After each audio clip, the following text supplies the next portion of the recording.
Mata pelajaran IPS kelas 9. Materi bab 2, Perubahan Sosial Budaya Bangsa Indonesia dalam menghadapi arus globalisasi.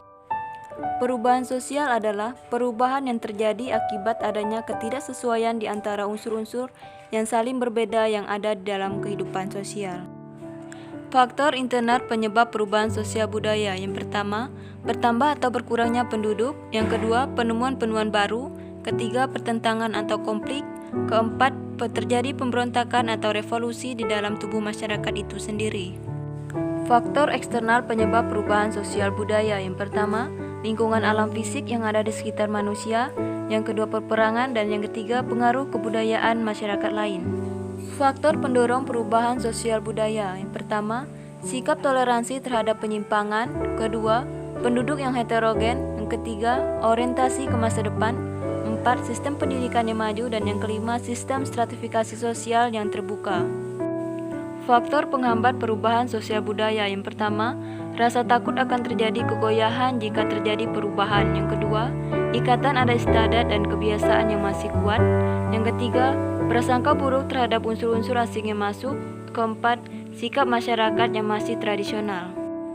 Alkulturasi yaitu suatu kebudayaan tertentu yang dihadapkan dengan unsur-unsur kebudayaan asing yang lambat laun unsur kebudayaan asing tersebut melebur atau menyatu ke dalam kebudayaan sendiri tetapi tidak menghilangkan kebudayaan lama.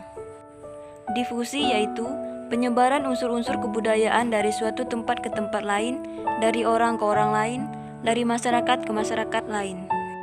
Globalisasi adalah suatu proses yang menempatkan masyarakat di dunia bisa menjangkau suatu dengan yang lain atau saling terhubungkan dengan semua aspek kehidupan baik dalam bidang ekonomi, politik, budaya, teknologi maupun lingkungan.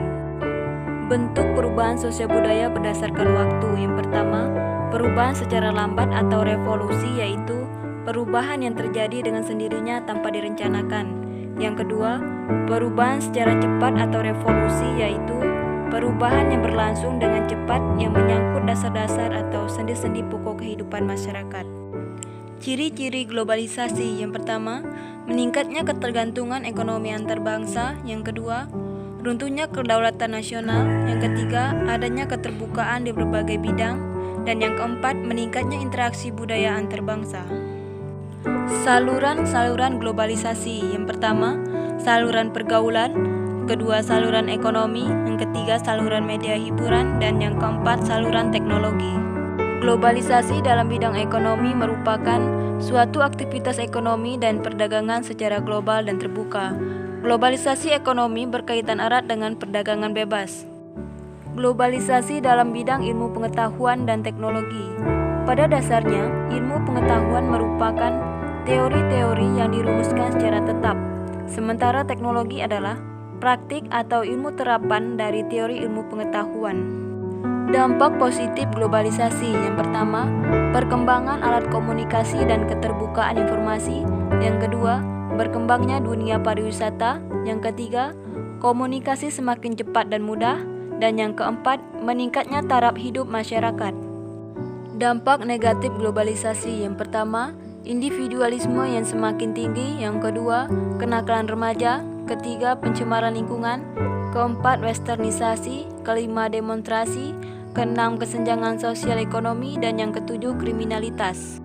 Upaya menghadapi globalisasi komunikasi. Yang pertama, memilih informasi dengan tepat dan bijaksana agar tidak mudah terpengaruh dan terhasut oleh informasi yang salah.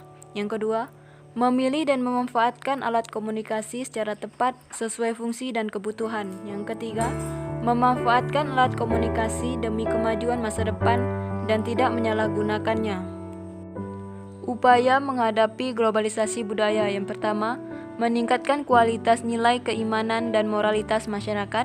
Yang kedua, menyukai dan menggunakan produk-produk asli Indonesia. Yang ketiga, menumbuhkan kembali rasa nasionalisme agar masyarakat makin mencintai budaya Indonesia.